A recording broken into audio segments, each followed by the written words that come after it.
we go.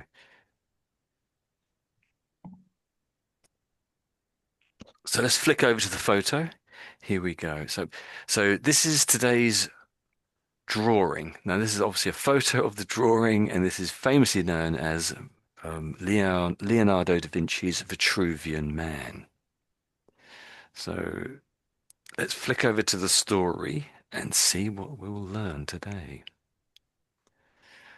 Okay, so a dentist discovered a hidden code in a Leonardo da Vinci's in Leonardo's da Vinci's most famous drawing. A third shape hidden in the infamous Vitruvian Man drawing suggests an even deeper understanding of human anatomy than previously known. So, Michael Natale is the author, and it was published 29th of December. And we'll just scroll down once to the drawing.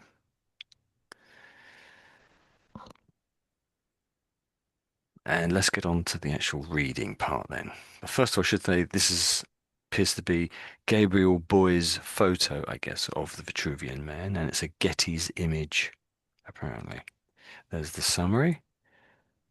So this is on Popular Mechanics website.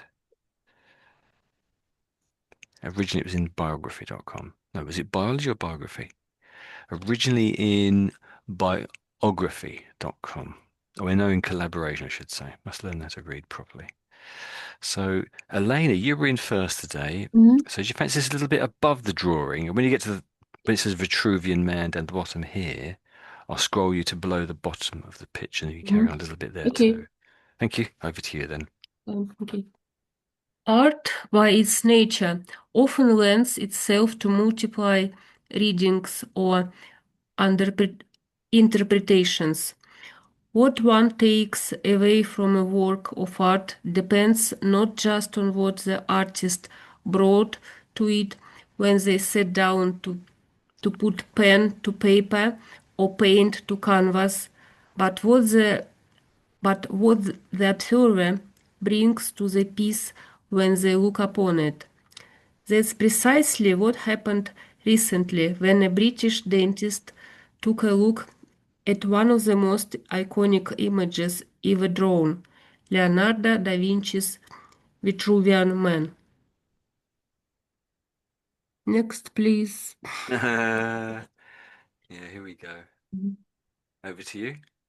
Thank you. A familiar image to most today, Leonardo's Vitruvian Man was drawn by the artist in 1490 after he was inspired by the writings of the Roman architect Vitruvius.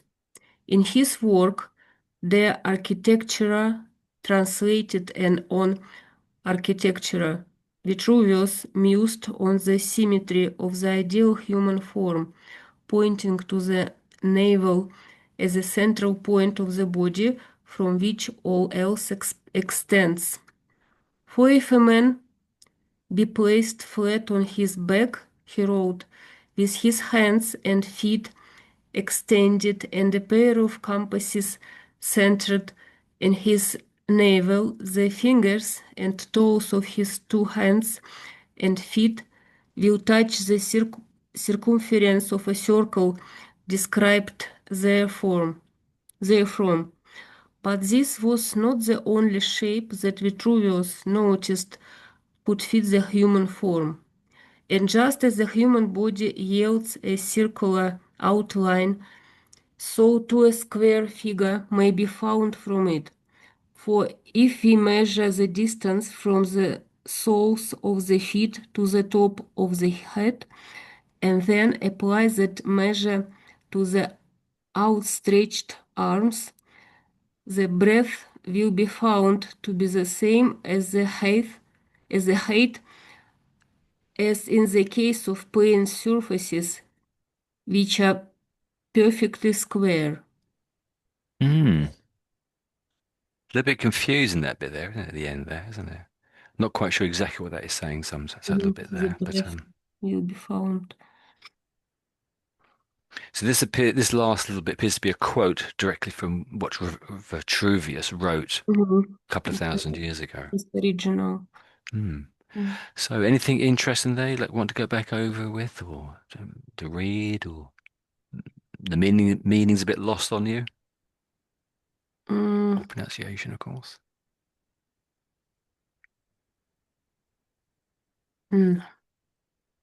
The meanings of the words are Hmm.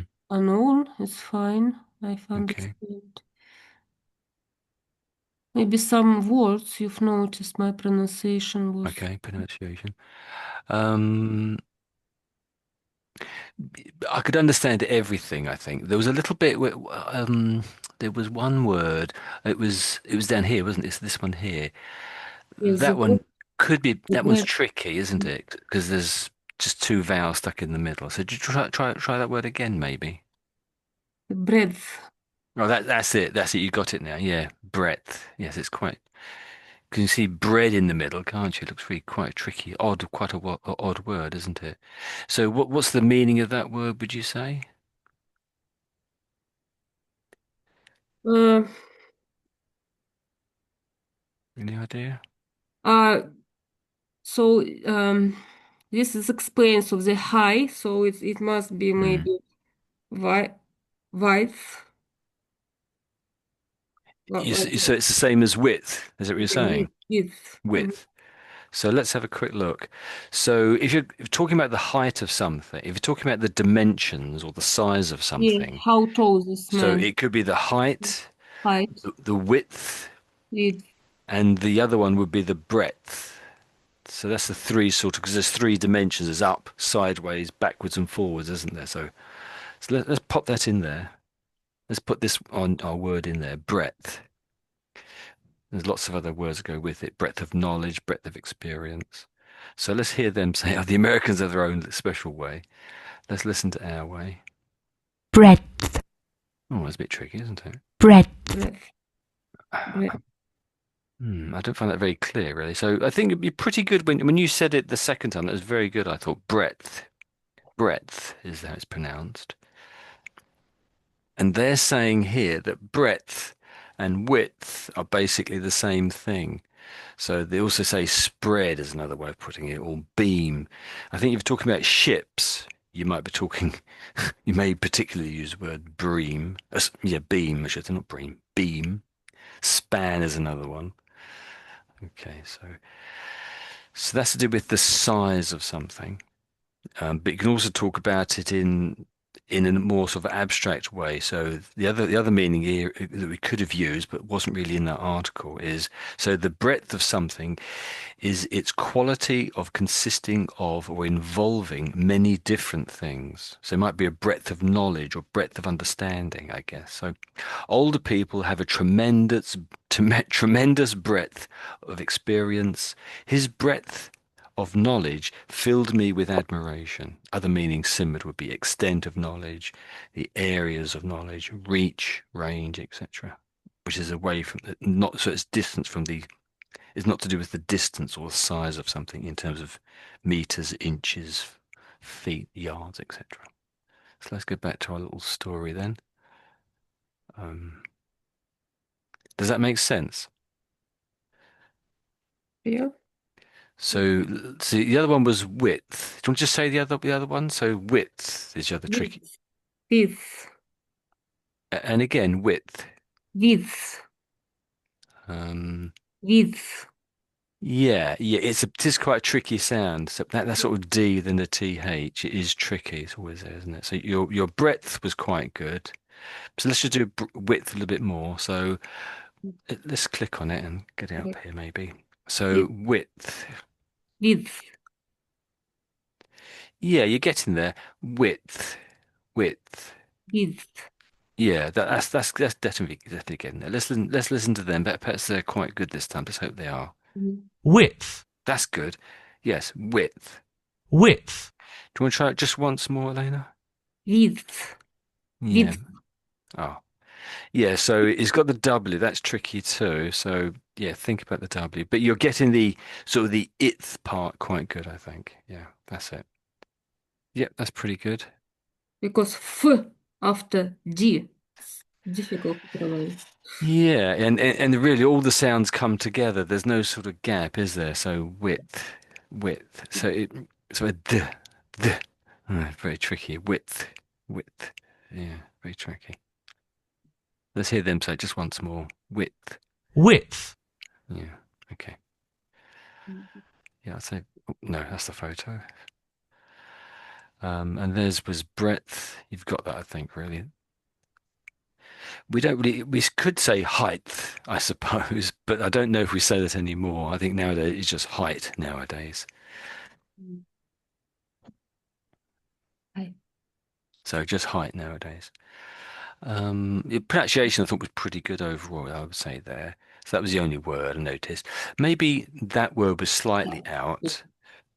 So could you just say there's a couple of words there, maybe? So his, Navel.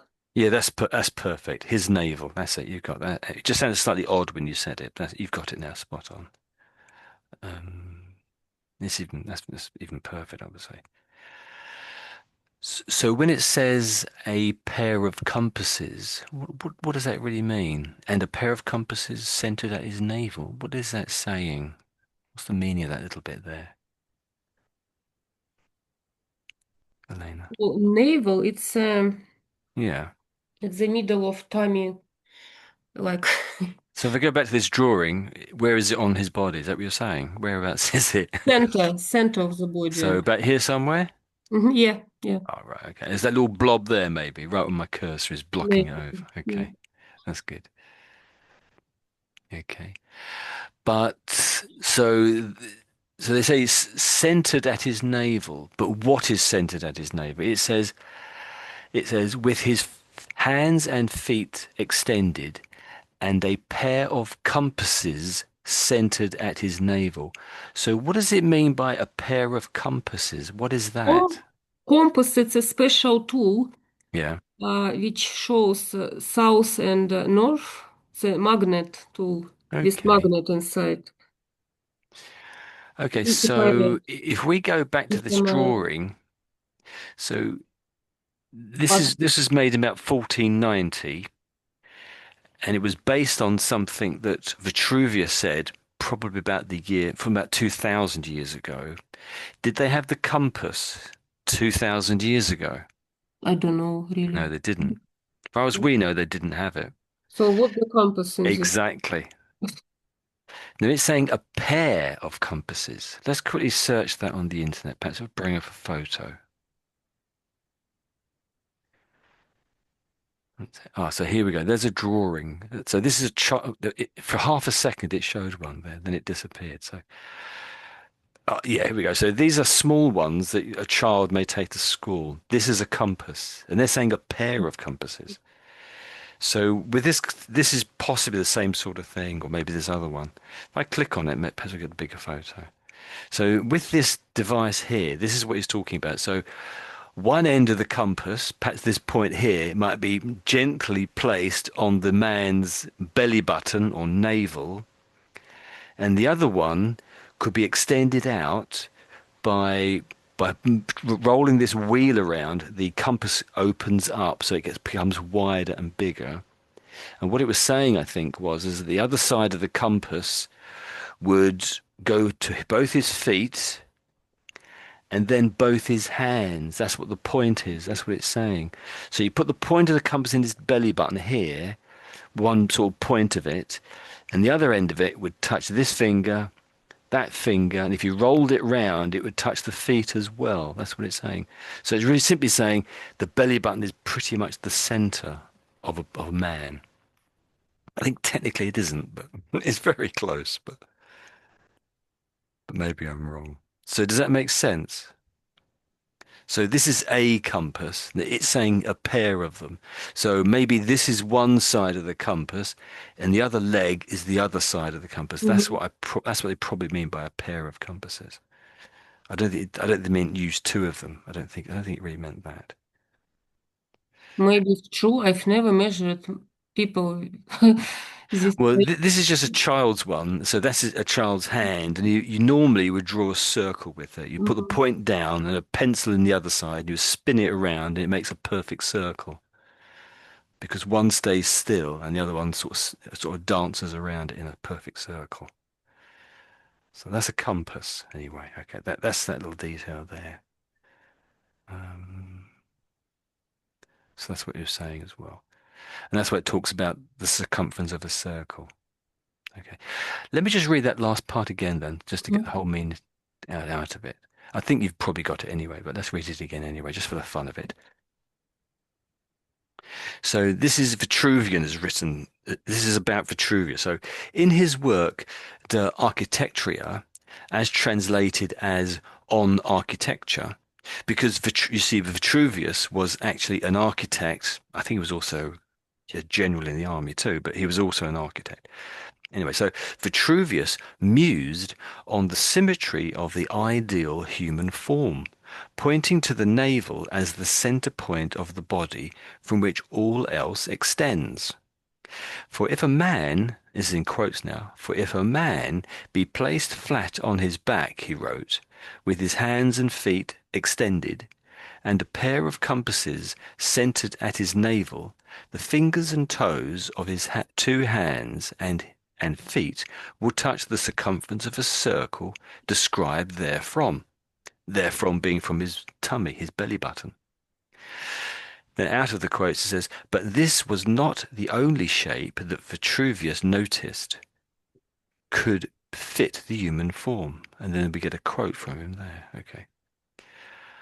Um,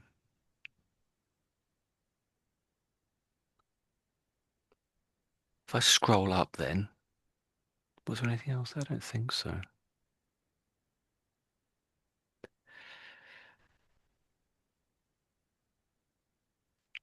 Although there was that word there thinking about it. So do you fancy just saying those few words there that are highlighted, Elena? Sole of the feet. Soles of the feet. Yeah, that's better. Yeah. So let me just say that for you. So soles of the feet. Soles. Yes, soles of the feet. Sole is the part of feet which Hmm. touch the ground. It's That's the right. Yeah, the underside of the outside. foot, you might say. Yes, That's it. yes, under the feet. So that's one sole there. That's another soul. These are two words, both homonyms, I should say, make the same sound but with different meanings. So this soul might be your spirit, that sort of untouchable part of you, which is really your sort of deepest part of you, you might say, perhaps your spirit. And this is the bottom of your foot. But when you're saying soul, it sounds a little bit like. It's not quite there. Could you just say it again for us? So if I just say both of these souls again. So soul, soul. Can you say that again for me? Soul, And again. soul, That's getting better. Yeah, soul. That's it. Yeah. If I make it a plural, how about you? Are you okay with the plural? No, it's quite hard, I think. It's slightly harder too. So soul, souls, mhm, souls. You'll go? souls. Yeah. Yeah. Yeah, that's getting it. I think you're getting it now. Yeah. It was just slightly out when you were saying it before. That's it. That's it. That's good. That's good enough, I think. Um, no, you also read the part at just above the drawing too, didn't you? So just scroll up to there. There we go.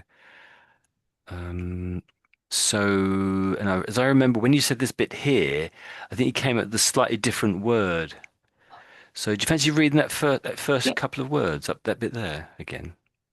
Art, by its nature, often lends itself to multiply readings or interpretations. Yeah, yeah, that's good. That's good. It's just this word here. You're saying multiply. Mhm. It's more multiple, multiple. Multiple, multiple. So they are sort of related, obviously, but they're not. So multiply means 2 times 3 is 6. Multiply, that's multiply. But multiple here means many, many different readings or interpretations. Just mean effectively could mean many or more than one. Effectively, you could say. So art by its nature often lends itself to multiple readings or interpretations. Yeah, that's the nature of art, isn't it? It's very hard to pin down, you could say. Um, Anything else? Anything you noticed here, Elena? You want to go back over again? Some words Any again. words that you wanted to ask about or anything?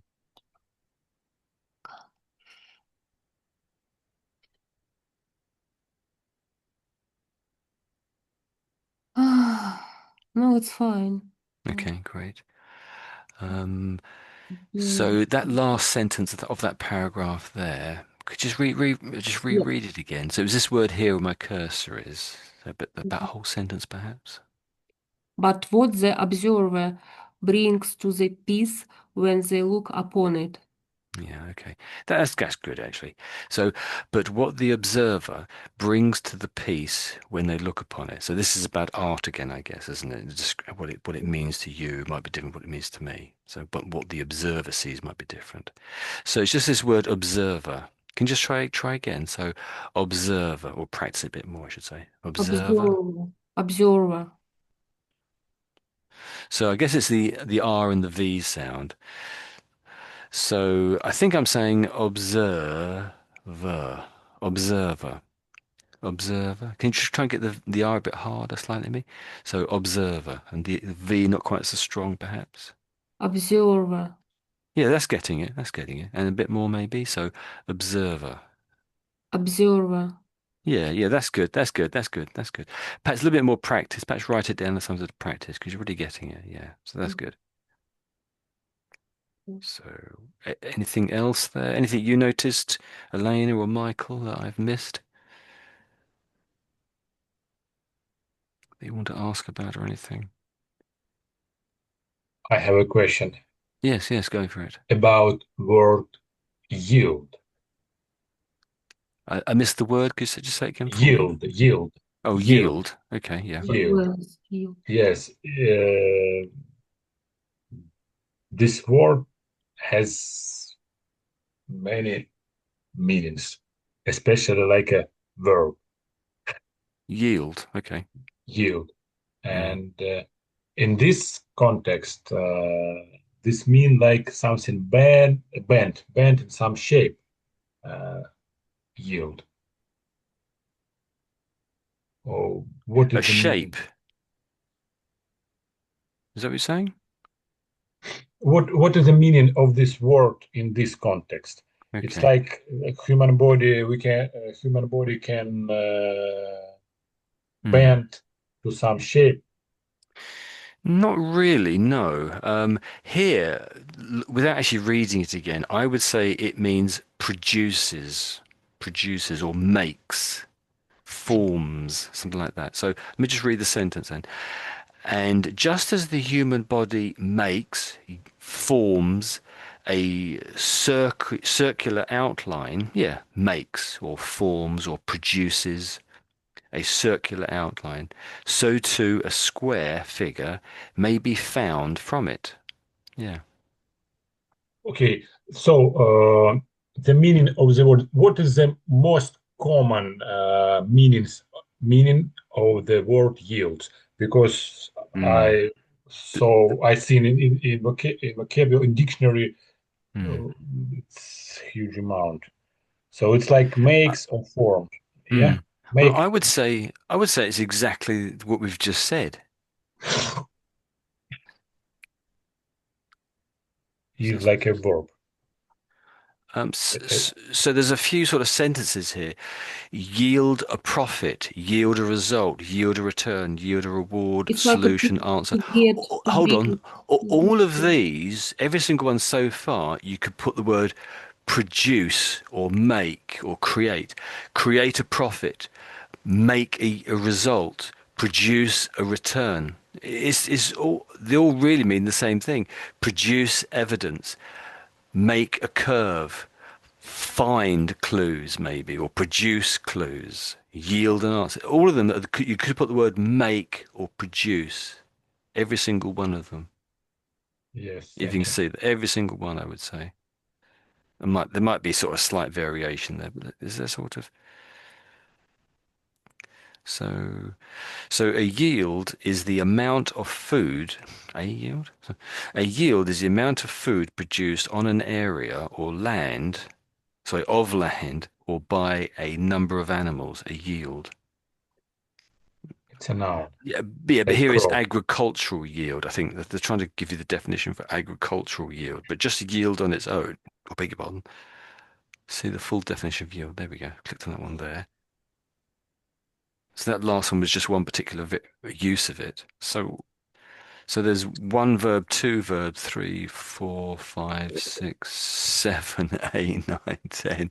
Yes, A I was good confused. number, more than one or two, isn't it? And like phrasal verb also use yield too. But ultimately, I would suggest probably all of them either basically boil down to make or produce or create. It's something like that. I think they all sort of circle around that idea, I think. Um, I think so. Okay.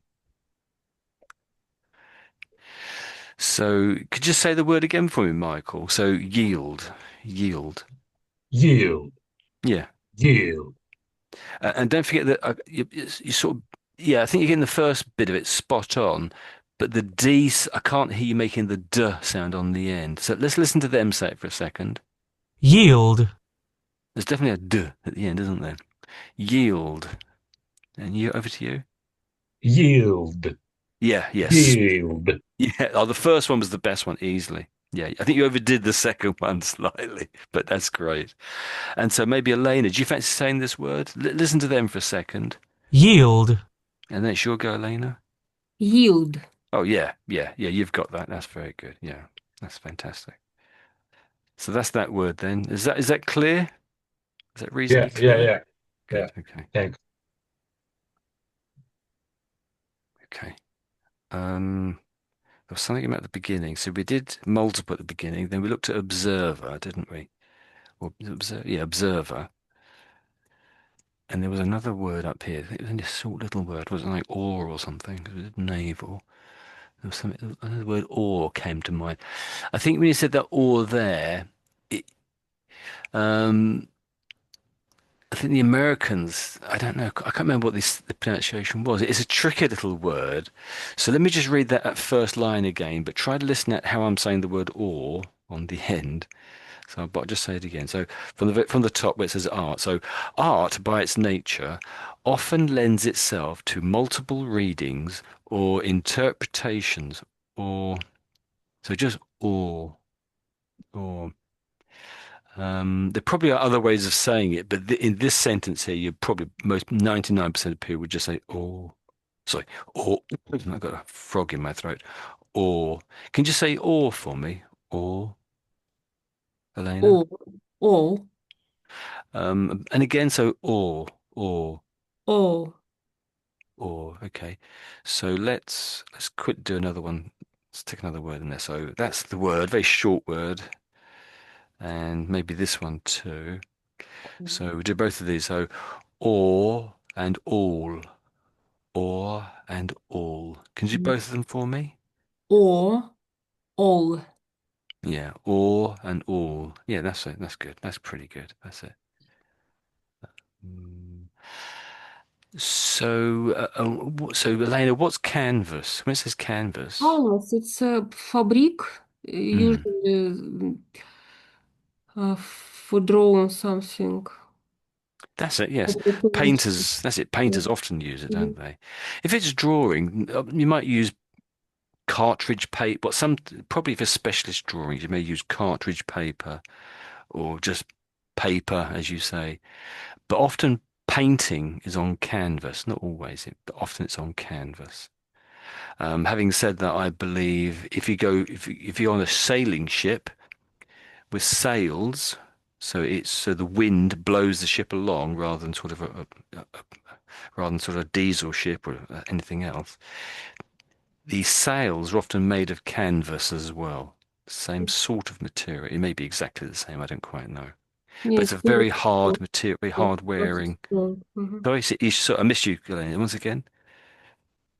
Canvas. Yes, canvas. That's it. Spot on. That's good. Okay.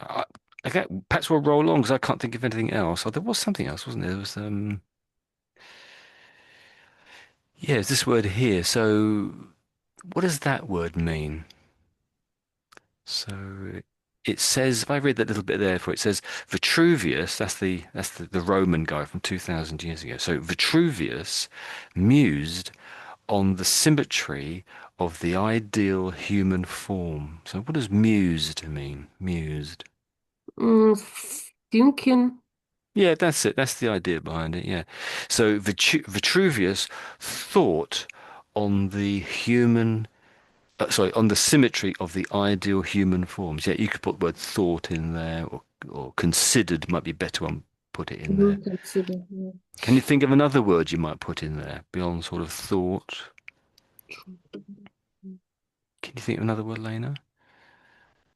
Mm, I can't think of one on the top of my head. maybe thankfully, Thoughtfully, you mean? Yeah, something like that. thoughtfully looking for something on Yeah, something. yeah. So mused is quite a sort of poetic, something an artist might do. So another word. So this is the word mused. So they come up with ponder, consider, reflect, contemplate. That's quite good, isn't it?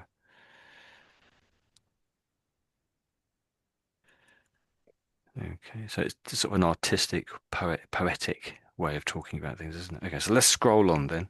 So thanks very much, Elena. Thank you. Thank you.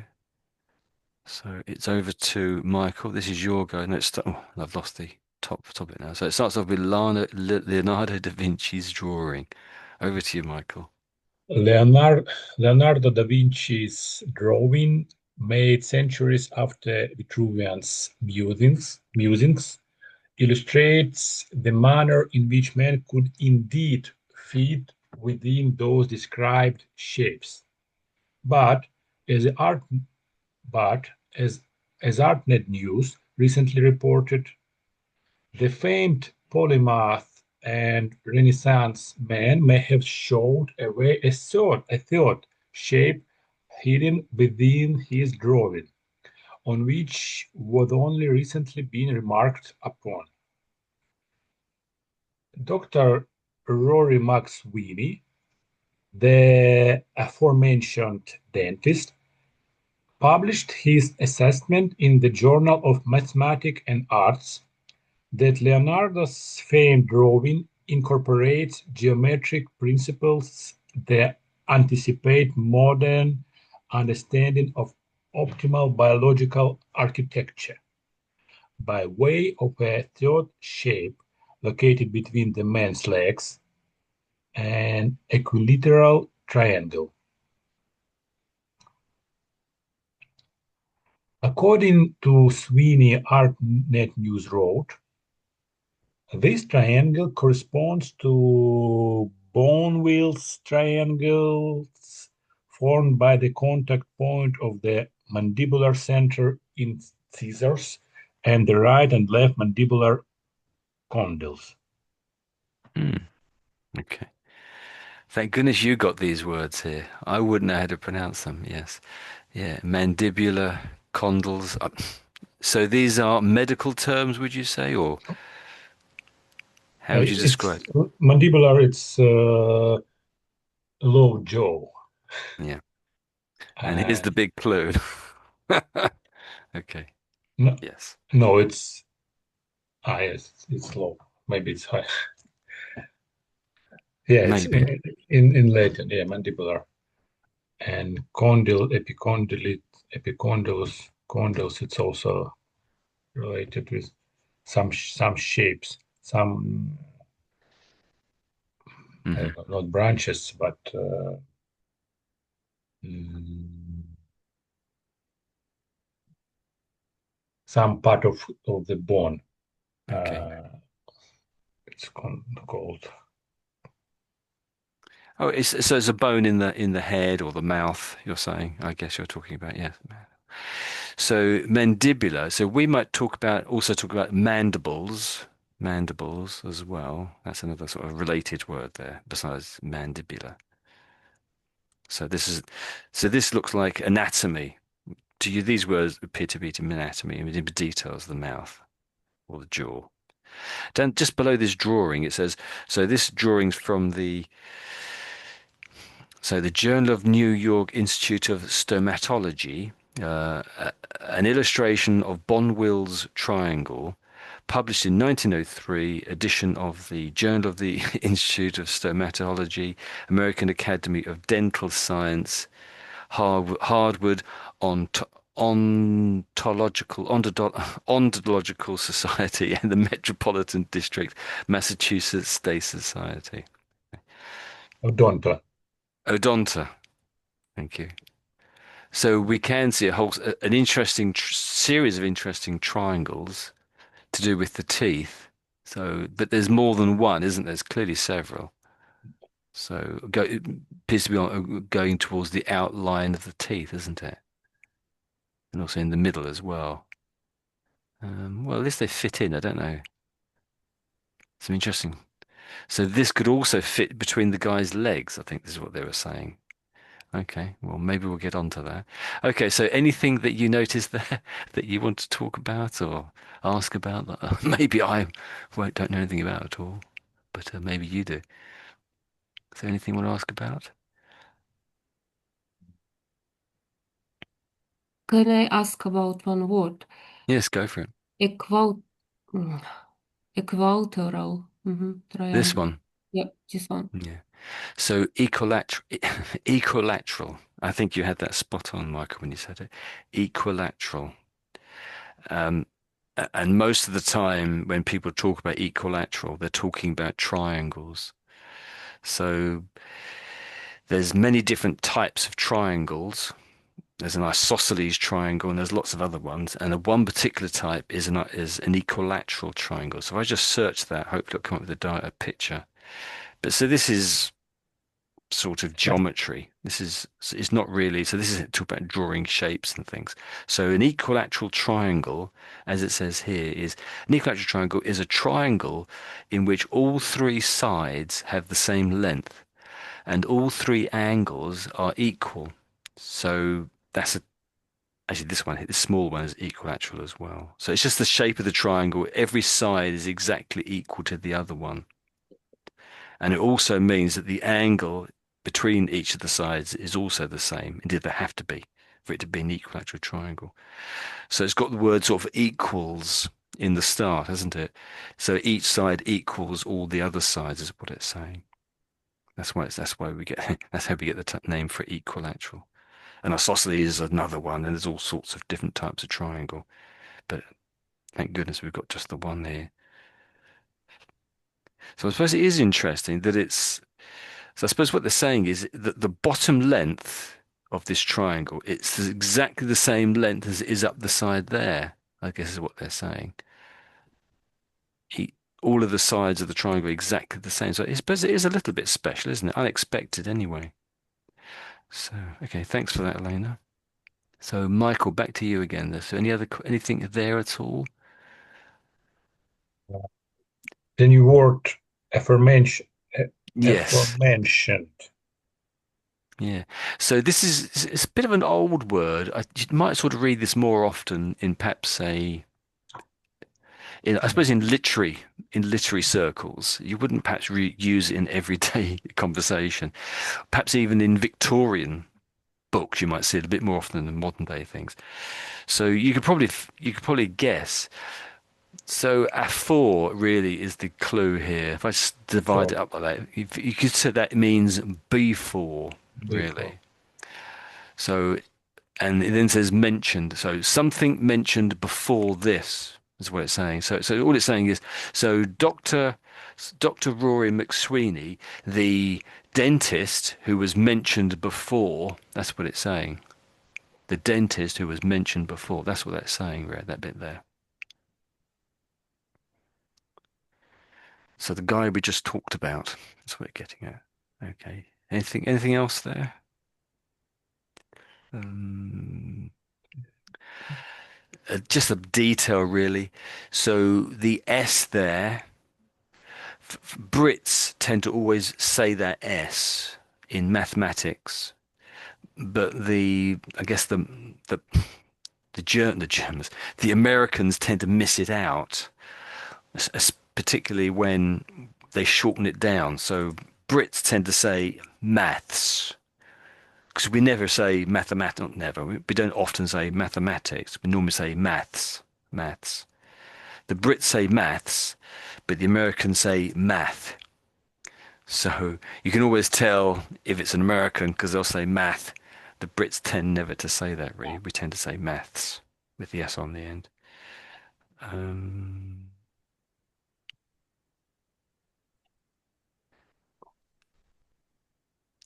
I can't see anything else there. And I've not, so the Wills triangles are these triangles which somehow fit in the inside the mouth if you do a diagram of the mandible, I should say, not the mouth, or the teeth, etc. as well. I think I noticed back here perhaps the word, I think it was, so it's drawing is here and it's there as well. Can you just say drawing? I think it's the DR and the W again. So just drawing, drawing. Drawing. Drawing. Drawing, drawing, drawing. Hmm. I think Elena has it slightly better, I would say, because I can sort of hear the ing, I think, with Elena a little bit. But I would say, Michael, I can't really hear your ing. What I am hearing is just in on the end. So I'm hearing drawing, drawing. So I think at some point, so do you want to try and make the ing sound? So drawing, drawing, Drawing. bit better. Drawing. Drawing. How about this one over here? This got an ing as well. So this is musings, musings. Musings. Musings. Yeah. Musings. Yeah, yeah, I can hear the sort of the ing or the ng just about trying to get there, but it's a bit hidden and it's quite hard when there's an s on the end too, isn't it? Um, so we must have mentioned this before about the ing sound. I'm sure we have, haven't we? So the ng is where some people find it quite tricky, but it's very common in English, so it's good if you can get it. So if it was just an N there at the end, like this word here, this is just as withdrawing, withdrawing. There's no G on the end, is there? So this is within, I should say. Within, within. So the N at the end, I'm lifting my tongue at the front and when I get to the end sound, and that makes that sudden sort of stop to the end of the word. So withdrawing, withdrawing, withdrawing. So within, within, within. But with the ing, I have to lift my tongue at the back, so you get a different sound. So if I go back to that other word we did, draw. So if I lift my tongue at the back, you hear a slightly different sound. Drawing, drawing, drawing. It's not quite so clear, is it there, to be honest? Another word on that page. Maybe make up a word. So let's describe. If I put an ing on the end of that, so describing, describing, ing, ing. It's not really an N sound, is it? So can you perhaps have a go at some of those ing sounds, Michael, just to practice? Drawing. Yeah. Thinking. Oops. So Read. drawing. What was one you said? Thinking, did you say?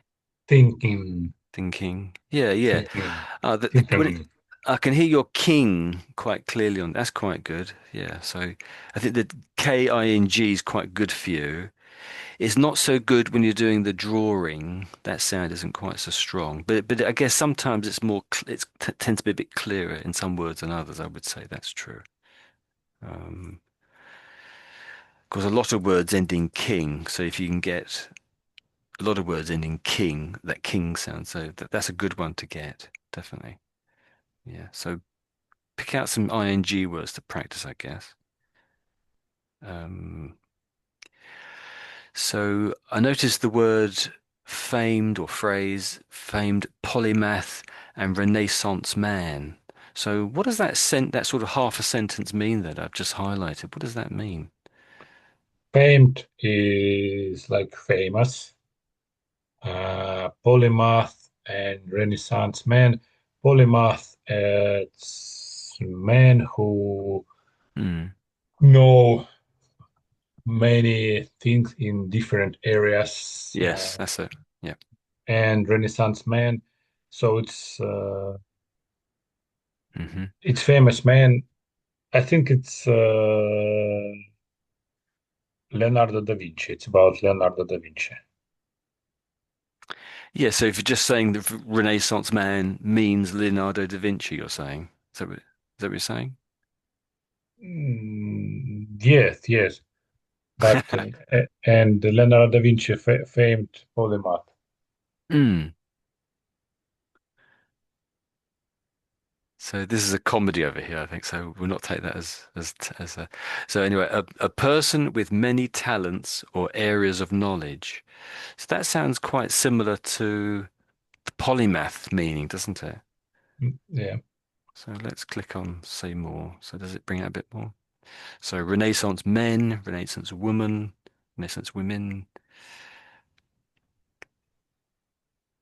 Yeah, I would say that Leonardo da Vinci is often described as a Renaissance man. Um, I would have said I tend to think of as a modern man, an up-to-date man, a well-developed man, something like that. Certainly not an animal as such. Okay. So if you look down to the Wikipedia, it says Renaissance man. Renaissance man may refer to polymath. So they're sort of saying Renaissance man and polymath have the same meaning pretty much. So a person in the archetype of the high Renaissance of broad talents and expertise. Yeah, so the high Renaissance, Renaissance man, so of broad talents, so many abilities, that's what it's really saying, and expertise, so skilled in many areas. Yeah, okay, that's it, spot on, well done. So we did aforementioned polymath. Was there something else? There was something else. There's always something else, isn't there?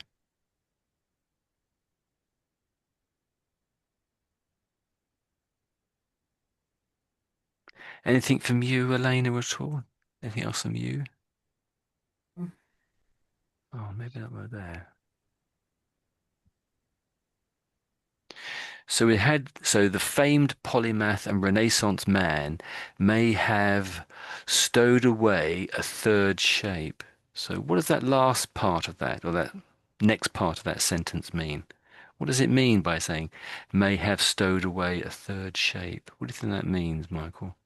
Uh, it's meaning maybe he could Yes. describe Mm.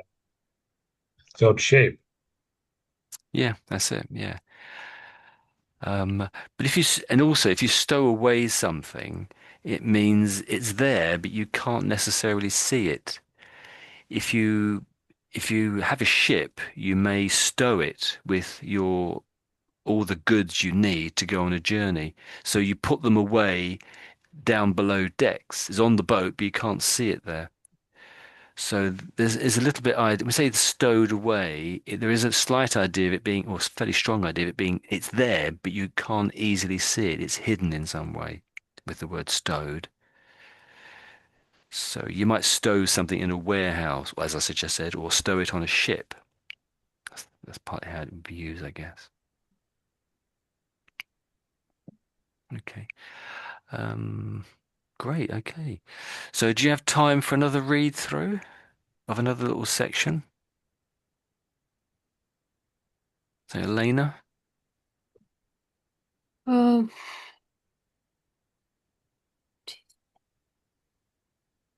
Articulation of the teeth. Is it the name of the magazine? The teeth. So this, I'm looking at my screen here. Hopefully you can see it's shared to you. And it starts out here, the namesake Bonwill, Mhm. the namesake Bonwill. Ah, the namesake Bonneville here is Dr. William Bonneville, whose 1864 work on the articulation of the teeth, built upon the study of 4,000 dentures in living persons and 6,000 skulls to establish a standard for a denture shape, one described by the Journal of the New York Institute of Stomatology as an arc based on the difficult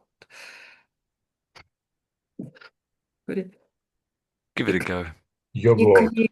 equilateral equilateral triangle and conforming closely to the most perfect arch found. Related story?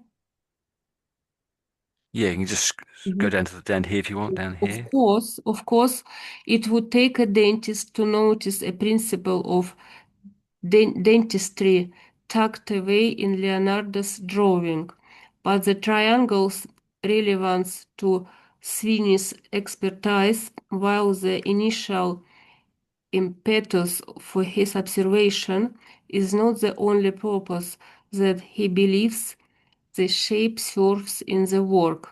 Noticing the other element, however, requires going back to the work that precedes even Leonardo da Vinci, the musings of Vitruvius on the idea of the central navel.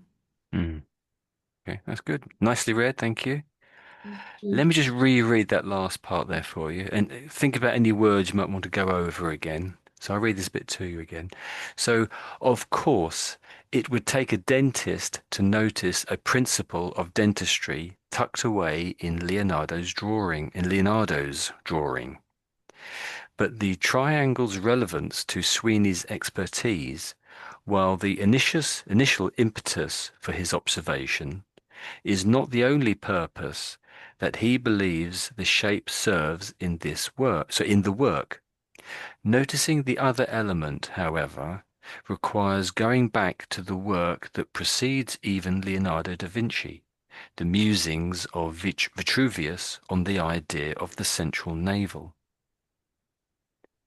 So the slightly tricky words I noticed there for you might be, or would be, and let's say there's two words there. So you're pretty good on Sweeney's, but that next word, I think you just had the meaning, just yeah, the right sort of meaning, but the right wrong. It's not quite pronounced that way. So this is Sweeney's expertise.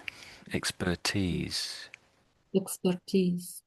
So he's an expert in something, but you can put this ise on to get this other sort of other word here. This ending changes it into expertise. So this is the actual work itself, you might say. Expertise. Can you just say it again? Expertise. Expertise. Let's pop in the dictionary and get the meaning out more precisely.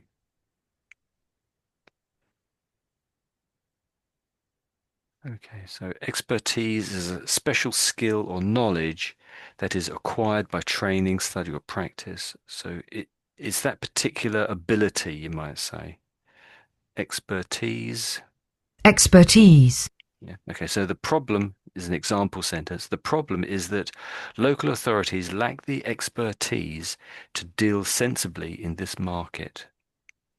So it's skill, knowledge, know-how, informal, facility, or ability. It might be ability too, you could say perhaps. Expertise. So it's more the noun related to a particular ability.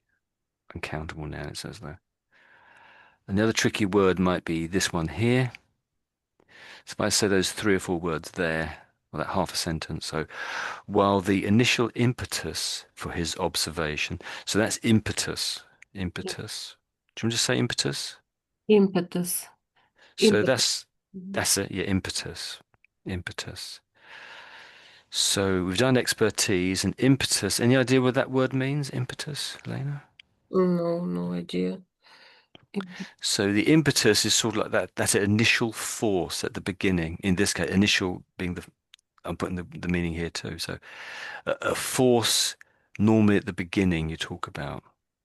So maybe perhaps you're swimming and you haven't actually, you're still standing at the moment. You're just about to go swimming and you just push off from the side. That push off is your initial impetus as you push off on the swimming pool side to get you swimming. Yes. Or maybe when you're starting anything, you want some sort of initial impetus to do any kind of a work. Impulse. Yeah, you could say that, yes. Or it could be a physical push. Could be it could be in your head as well. It doesn't have to be sort of physical. Yeah. So while the initial impetus, do you want to say that little line again there? So while the initial impetus for his observation. While the initial impetus for his Yeah, observation. that's it. And that little bit ahead of it as well. So expertise and that bit there again. Sweeney's expertise while the initial impetus for his observation. Yeah, that's it. That's it. You got it. That's great. Um,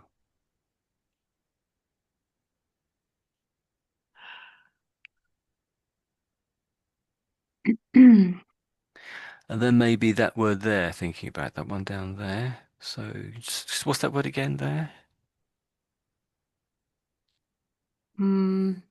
Presides. Almost. So let's put it in the dictionary.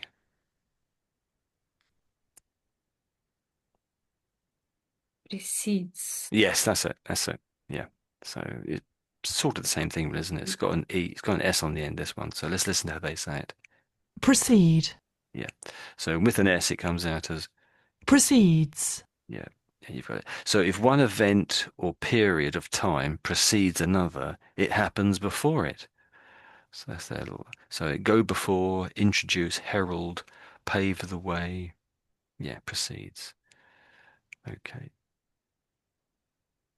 So they're saying, so some piece of work, it says here, preceded or precedes even Leonardo da Vinci's work. That was Vitruvius, I guess, isn't it? Okay. Comes before. Um, of course, up here we had that lovely idea about the triangles again. So this is your this is your turn to say it now. So I'll say it for you, then it's your go, Elena. So let's put a the in front of it as well. So or the. So the equilateral triangle. The equilateral triangle. Equilateral. So it's not quite equals, but it's similar. Equilateral. Your go. The equilateral triangle. Equilateral triangle. Yeah, yeah, that's it. And maybe once more. So the equilateral triangle, you'll go. The equilateral triangle. Yeah, yeah, that's basically it. You've got it now. And then just before in the same sentence, there's this word here and that word there. So each time it came up, you just said it slightly differently. You basically missed out the H. You said that word, Arc. arc. But what's the whole word? Arc. Well, not I really. said What's arch. that one? I Ah, did said you? arch. I remember. Oh, Arch. did you? Oh, okay. My hearing. What's this one? Arch found. Yeah, let me do that sentence again. Let me do that whole sentence, then it's your go. So, an arch, an arch, based on the equilateral triangle and conforming closely to the most perfect arches found. So your go, your one. An arch based on the equilateral triangle Yes. and conforming closely to the most perfect arches found. Yeah, that's it. That's it. That's it. You got it. You got it. So, equilaterals was basically perfect, and so were your arches. That's it. So when it says arches, I think they're talking about this sort of shape here. That's something like an arch, isn't it?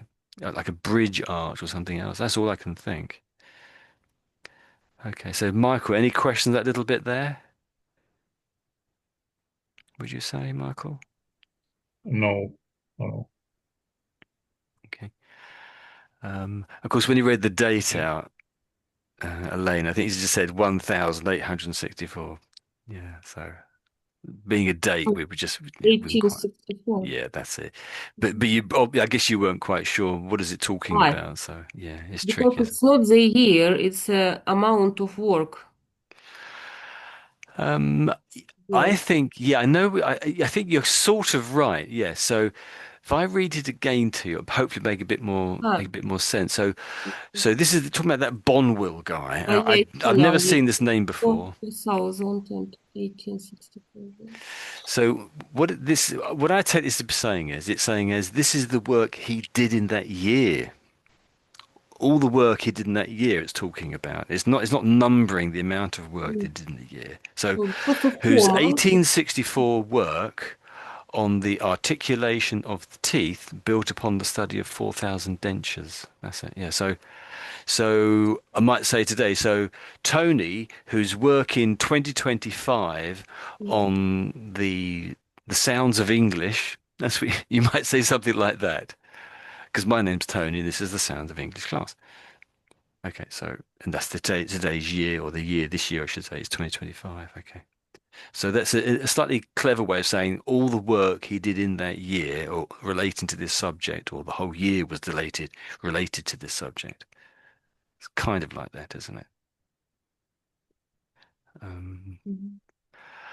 and I don't know how to say that word. So, Michael, how would you say that word there? Sotomological? Stomatology. Stomatology.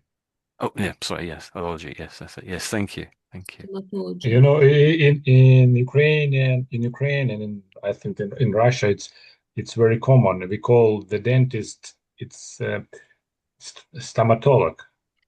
Oh, Yes, stomatolog. because from originally from Greece, Yes, stomach. It's I don't know. It's related with stomach, I like suppose so. Yeah, because you eat you if digestive you're eating digestive something, it has to system. go through your mouth, doesn't it? Yeah, that's interesting. Uh, but we call the dentist is not common. We call this doctor is stomatolog. Oh, that's interesting. So, according to this definition here, it is basically what you're saying, but in Britain or in English, it tends to be related to if you go to the doctor rather than the dentist. So the doctor will talk about or use this word, whereas the dentist, well, I guess we use this word too, but we tend to talk about this word when going to the doctors about your mouth troubles. So diseases of the mouth rather than sort of I've got a rotten tooth or something. Interesting. So, okay. So thanks very much, Elena. I think that's just about everything there. Thank you. Okay. So let's scroll down. So this is over. This is your go, Michael, the last one for you. So back to the equilateral triangle again. So the equilateral triangle, it's just lost the top of some of those words there, haven't I? So if I just scroll down again. Yeah, so this is your go, Michael. Yeah, there we go. The equilateral triangle observed between the legs of Leonardo's Vitruvian Man reaches its peak at the figure's navel. If Sweeney posits one were to create five more triangles of equal dimension, all originating from the navel point, it would create the hexagonal pattern behind the ratio of approximately 1.64, a tetrahedral ratio between the square's side and the circle's radius, which Sweeney describes as a mathematical relationship that defines optimal spatial arrangements in both synthetic and biological systems. Sweeney even draws parallels between the ratios found in Leonardo's illustration and Buckminster Fuller's isotopic vector matrix from 1975, concluding that the same geometric relationships that appear in optimal crystal structures, biological architectures, and Fuller's coordinate systems seem to be encoded in human proportions, suggesting that Leonardo intuited fundamental truth about the mathematical nature of reality itself. Yes, nice reading. Very good. Very, very good. Some tricky words there. Going back from the bottom up then. So just that word there. So Leonardo intuited fundamental truths. So that little bit again, maybe. So intuited. Intuited, I should say. Intuited. Leonardo intuited fundamental truths. Yes. Truths. Okay. Truths. Yeah, that's tricky, isn't Truths. it? Yeah, truth. That's why I included that word. So let's quickly stick that word in there. Intuited. So they Intuited. oh, we've got a couple of different versions here. So let's see if I'm saying it the British way. Intuit. That's intuited. Intuited. Yeah. And what's the American way? Intuited. Intuited, isn't it? Intuited. Intuit. Oh, into it. Yeah. Yeah. So we sort of do a sort of ch. We Brits do a ch. They don't do a sort of ch at the T sound. That's it. So I think that was pretty much spot on, really, Michael. Well done. So this is Buckminster Fuller. That's a person. He was alive in 1975, I believe, and he discovered some structure of a particular chemical, I believe, or physical structure. But that's his surname, I think. Can I just say his surname again? So that's Fuller, the name Fuller. Fuller. Yeah, yeah, Fuller. yeah. That's okay. I think yeah, that's right. And maybe that word with the X. So just try that again. That word. Matrix. Yeah, we normally say matrix. Matrix. Matrix. Yeah, that's it. Matrix. That's it. That's good. Mm. The next one I think I noticed was that one there. So I think we'd say hexagonal. No, let's stick it in the dictionary. I think you said hexagonal. What did you say? Hexagonal? Hexagonal. Did we say hexagonal? I think maybe we do actually. Let's listen to them. Hexagonal. Yeah. I'm sure I have heard some people say I'm sure I have heard others say your way. Let's quickly get it. Is the American version down here? Hexagonal. Hexagonal. And the Brits say Hexagonal. exactly the same, really, isn't it? So do you want to try again, Michael? Hexagonal. Hexagonal. Hexagonal. Yeah, that's it. It's interesting. I'm sure I have heard hexagonal. I'm sure I have heard it that way. So it isn't. It's not unheard of, but it is. It's less than the other way, I would say. So once again, it's hexagonal. Hexagonal. Yeah. So, but we don't use it very often. So is that a six-sided shape? Is that right, Michael? Do you think, or did it say Yes, I think, yeah. It's like octagonal. that? It's like an octagonal. No, but octagon, it's quite common when Yeah, use. I It's suppose like so. yeah, in sport when some fighters like MMA, they fight in octagon, Ah, okay, that's eight true. eight shape form. Yeah, It's 8 sides. Yeah. or polygon. Yeah, So, polygon, it just sort of says we don't really know how many sides it is, or it's just many-sided. Polygon means many-sided. So we didn't bother counting it. Counting it could be 6, 7, 8, 9, 10, 50 sides maybe. But when it gets about 50, it probably looks almost circular. If something's got 50 sides, you probably can't tell quickly looking at it if it's a circle or if it's some sort of polygon. Okay, so yeah. Yeah, your tetrahedral was perfect. That's fantastic. I didn't know a lot of these words were there, actually. This is quite a tricky word. This one here, I think, yeah, you're correct in how you said it, but I think there's another way of saying it. I think there's two ways of saying that word. There always seems to be two ways of saying a word, doesn't there? So I think you said, I forgot how you said it now. Oh, they only have the one. That's interesting. So I'd say spatial. spatial, Yeah, so it's like the word space, but you can't see a C there, but space, you're saying spatial, and it's to do with shapes like that. But I think you said spatial, didn't you? What did you say again, Michael? Special. Yeah, I've heard it. I'm sure I've heard it that's said that way too. So I would accept that. It's probably the American, and I think they do miss out some pronunciation sometimes, this dictionary. So I'm sure you're correct, actually. Ah, look. There's another spelling here. They put with a C in it. Yeah, so yeah, they've agreed with you. If I scrolled further down and they do have a C here. So yes, it agrees with you. So well done. So there's two ways of saying it. Spatial and spatial, just as you said it. But they don't really highlight that very clearly. Special. Yeah, so you could hear it, you could hear people say it both ways. That's the slight trickiness of it. And you might think of another way, another word, I should say. So spatial is spelled this way and pronounced the way I've just said it and the way you've just said. So it's a bit of a tricky word, that one can be. It's very easy to mix up with other words.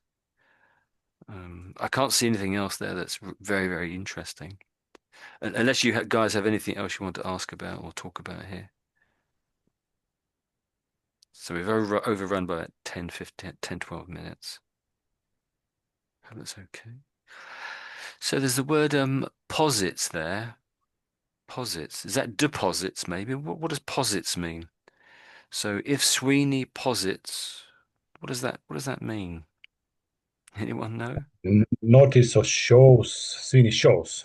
Sweeney Shows. shows. Yeah, Shows. it's almost that. You're almost right. Yeah, you're in the right area. So have you any variation on that, Elena? How would you explain that last word, posits? So if Sweeney posits something, I guess. What does it mean, Elena? Any idea? The posits Mm, word. Can you put another word in there and still makes sense and the same meaning, of course. So if Sweeney posits one were to create five more triangles of equal dimensions, all originating from that naval point. Positioning. It is related to position. It is actually related. It is, you're right. But it's not exactly that meaning, though. Yeah, you're in the right area, but you're sort of a bit further away, but it's the right meaning. Your last go, Elena. Can you think of a word to go in there that it replaces it with the same meaning? um, some it sounds like a postulate, maybe. Or what, sorry? Postulate. Postulate. Oh, postulate. Yes, Yeah. that's right. Yes, that would do. So if Sweeney postulates, that's it. Yes. If Sweeney postulates, or it could be, or if Sweeney theorizes, in other words, if Sweeney's idea, you could make it simple, or ideas, it's plural, isn't it? But it's not exactly idea. So let's look at the word posit. Take the S off. Let's take it. You've got it though. Well done, everyone. You've got it, I think. So positive. It is close to position. So if you postulate something, you can say it's your position on a certain issue. Well, my position on this issue is this. I will postulate this, and that will illustrate my position. Does that make sense? They are basically the same word. So if you posit something, you suggest, that's a good way of putting it, you suggest or assume it as the basis for an argument or calculation. Yeah, that's the best way of saying it. Yeah, that's a good way of putting it. So several writers, this is an example sentence, several writers have posited the idea of a universal consciousness. Yeah, that's an idea, isn't it? So posit also means, in other words, could be put forward, advance. You advance an idea. Submit, state. You submit. You state your position, I guess. Okay, that was interesting. So posit. I guess philosophers use this quite a bit, and sort of mathematicians and physicists, people just looking into science use that a bit, don't they? Anything else there?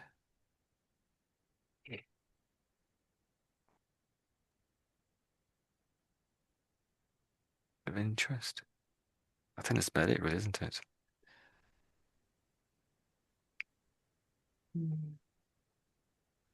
So finally then, maybe for Elena, how do you say this word? I was putting it X down the bottom. How do you say that word, Elena? Expertise. Yeah, that's it. Yeah, expertise. That's it. You got it. Well done. Well done. Okay, we'll leave it there, I think, maybe. So we'll end the recording, or try to end the recording. I can never end it.